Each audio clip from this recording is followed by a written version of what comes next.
Et salut à tous, aujourd'hui on se retrouve pour le déballage de l'iPhone 8. Donc en l'occurrence ici un iPhone 8 gris sidéral de 64 Gb que j'avais précommandé, que j'ai reçu aujourd'hui, jour de la sortie de l'iPhone. Et donc sur la boîte on voit à l'avant l'aperçu de la face arrière de l'iPhone. Face arrière qui est en vert, nouveauté sur cet iPhone. Ensuite, la pomme d'Apple sur le haut, sur le bas aussi, sur les côtés la mention iPhone et derrière les spécifications techniques. Voilà. Donc on va procéder au déballage tout de suite. Donc on va tirer la languette. Hop. On va voir le blister.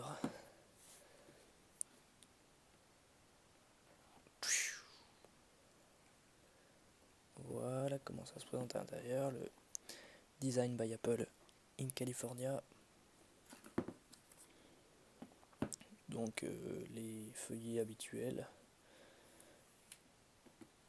Voilà, rien d'intéressant, par les autocollants Apple pour certains. Et puis le petit outil pour retirer la carte nano SIM, ainsi que les papiers concernant la garantie, les spécifications techniques, etc. On met ça de côté et on passe à l'iPhone. Voilà. Et ben, wow, ça c'est vachement beau, c'est le nouvel arrière en verre. Donc rien de vraiment nouveau concernant le design, hein. Moi j'avais un iPhone 6S et premier aperçu c'est qu'il n'y a pas vraiment de différence à première vue entre les deux. Dans le reste du contenu de la boîte, on a un adaptateur de secteur pour charger l'iPhone, classique. Les écouteurs AirPods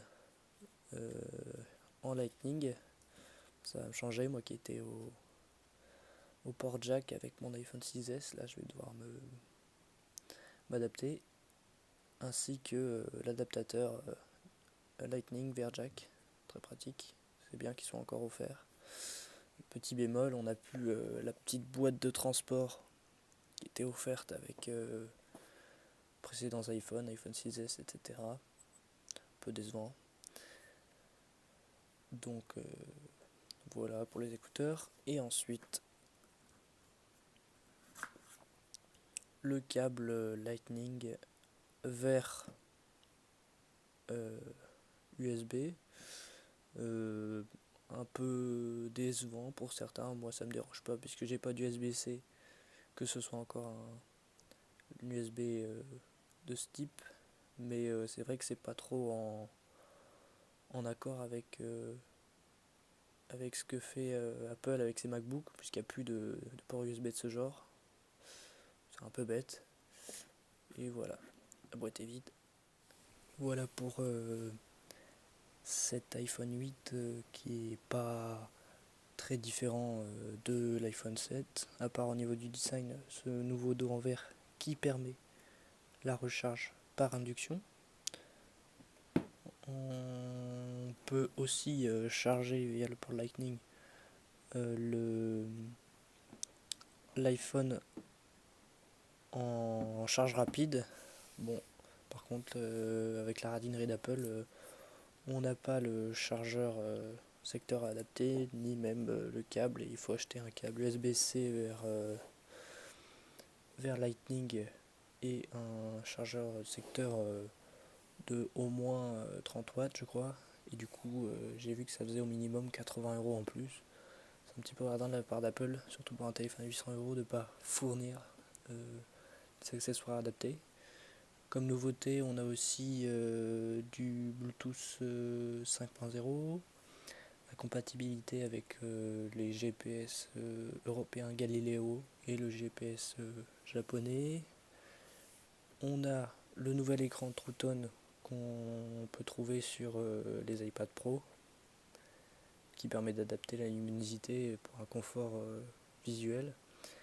Et on a aussi possibilité de filmer en 1080p, pardon, si c'est ça, 1080p 240 images secondes contre 120 images secondes avant, et le 4K à 60 images secondes. Donc des améliorations sur la caméra. Ensuite on a des améliorations sur la caméra, mais c'est sur le modèle Plus que je n'ai pas. Donc voilà pour ce que j'avais à dire. Donc vous pouvez laisser un like si vous avez apprécié la vidéo.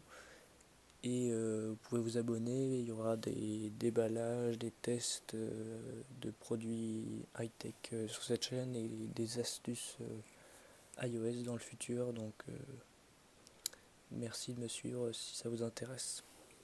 A bientôt.